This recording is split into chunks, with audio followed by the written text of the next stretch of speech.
오늘 시간 함께 나눌 말씀은 출애굽기 20장 1절에서 6절의 말씀입니다. 하나님이 이 모든 말씀으로 일러 가라사대 종되었던 집에서 인도하여 낸 너의 하나님 여호와로라. 너는 나 외에는 다른 신들을 내게 있게 말지니라.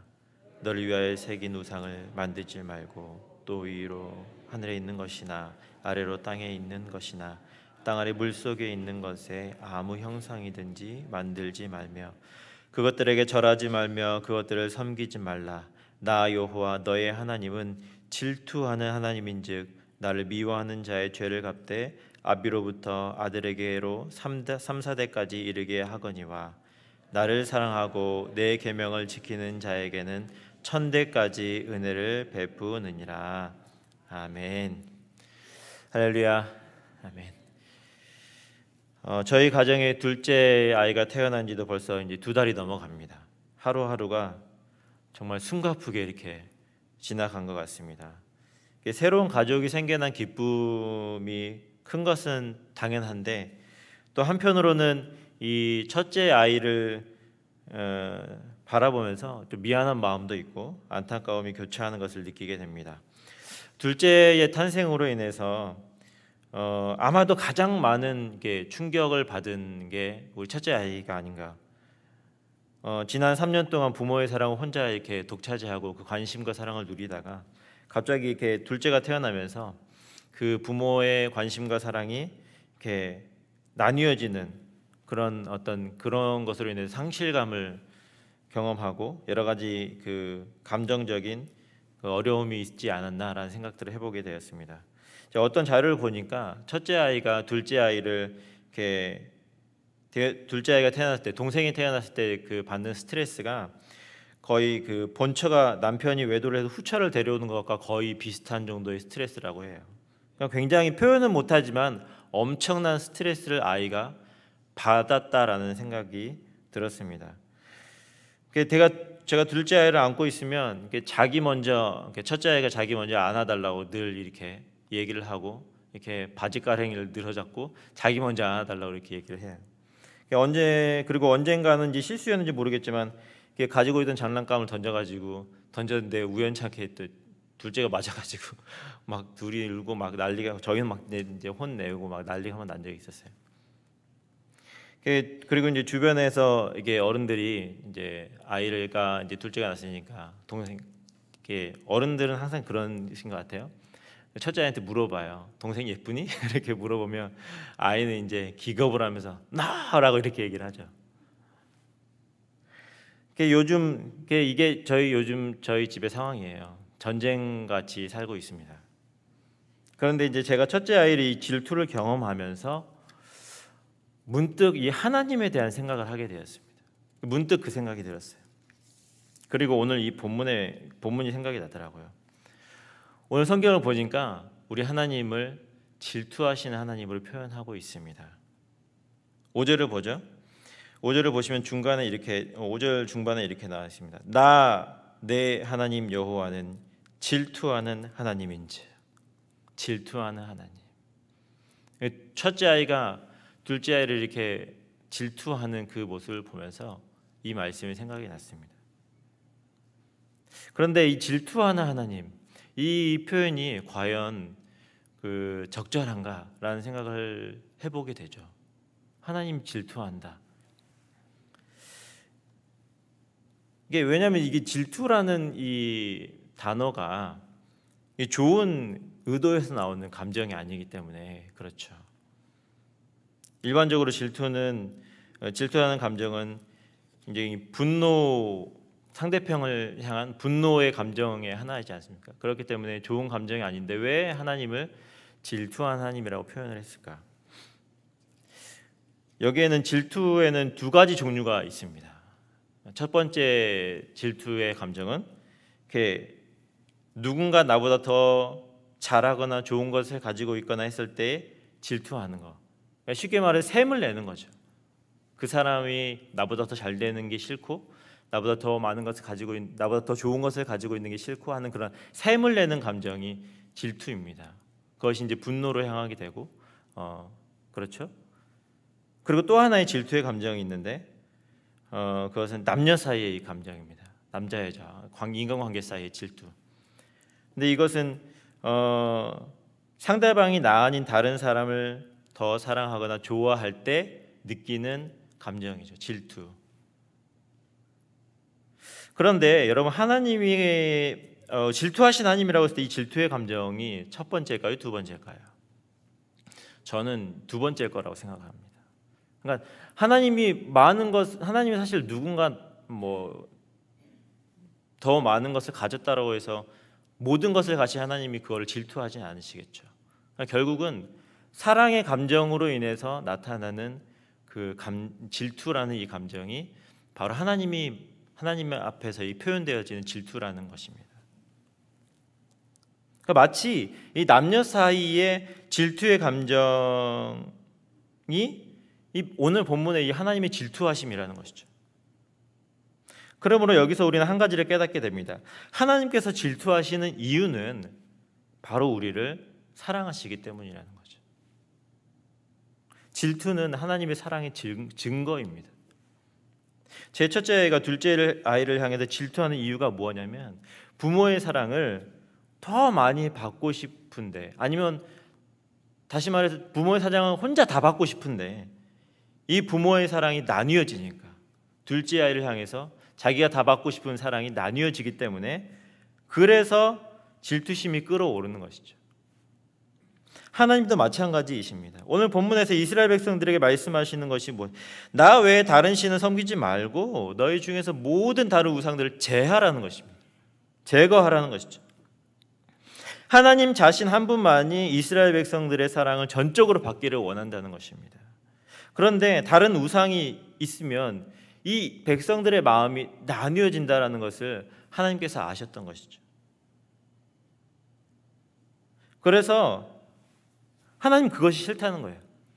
나는 너희들의 마음을 전적으로, 그 사랑을 전적으로 받고 싶다라는 거죠. 그 사랑만을, 전적인 마음만을 받고 싶다는 것이죠.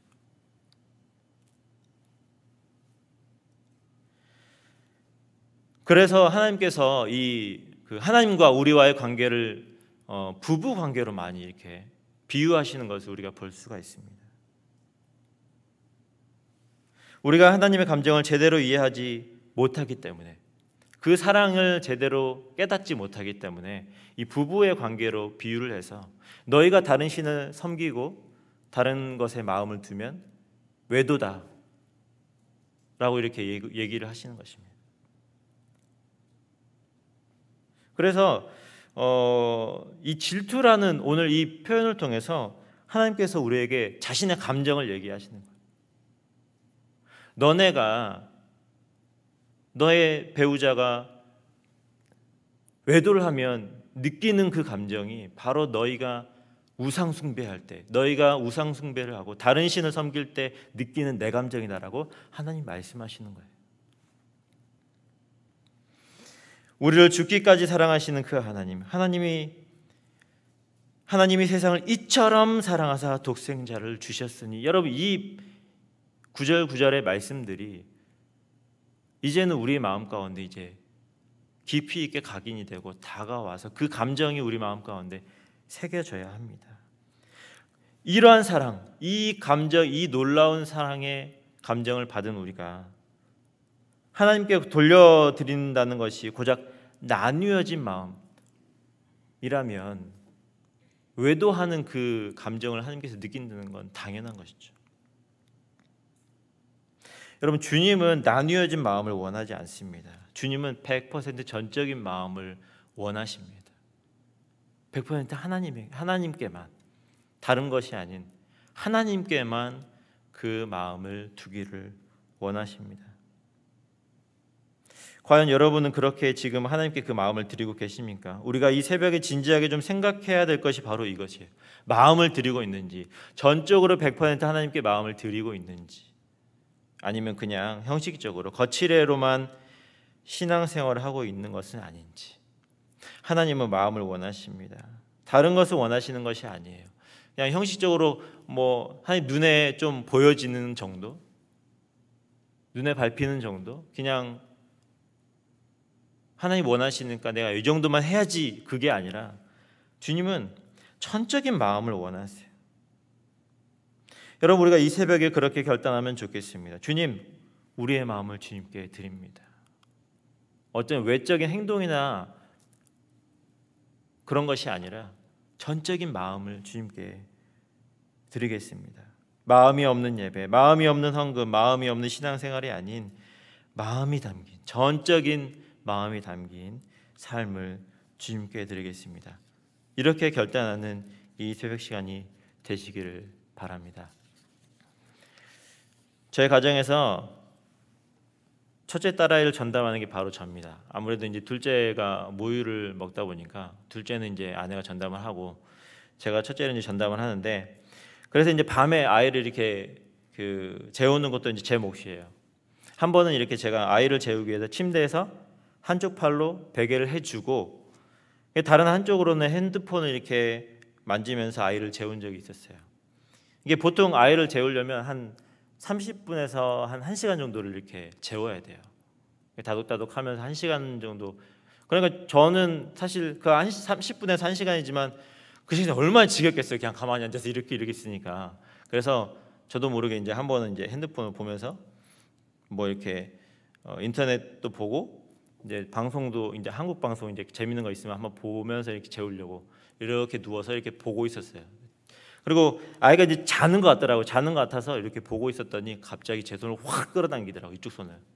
사실 핸드폰을 놓고 이제 다시 이렇게 또 해줬는데, 그러다가 이제 자는 것 같아서 또 이게 보니까는 또 제 손을 다시 금방 끌어당겨요. 제가 그때 갑자기 제 마음 가운데 이 생각이 번뜩 들었어요. 이 조그만 아이가 아빠가 전적으로 자신에게 집중하는지 안 하는지를 그 잠결에도 안다는 거예요. 너무 깜짝 놀랐어요. 저는 분명히 자고 있는 줄 알았는데 제가 잠깐 핸드폰 보는 거를 금방 알아차리고는 자신한테 100% 집중해 주기를 바라는 거예요. 그거 빨리 내려놓고.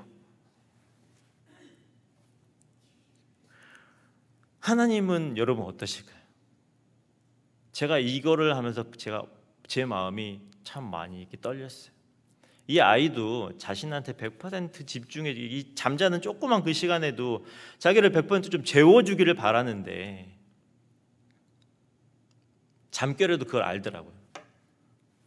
그런데 하나님, 우리의 모든 그 마음 깊은 한 구석을 다 아시는 그 하나님께서 우리가 마음이 나뉘어지는 것을 모르실까? 여러분, 하나님 사랑하는 척 하지 마시고 열심히 하는 척 하지 마시고 우리 모두 정말 함께 100% 전적으로 함께 집중해서 그분을 섬기고 사랑하시는 올 한 해 이렇게 우리를 돌아보면서 우리 자신을 좀 돌아보면서 내가 그렇게 살아왔나? 100% 하나님께 집중하며 살아왔나?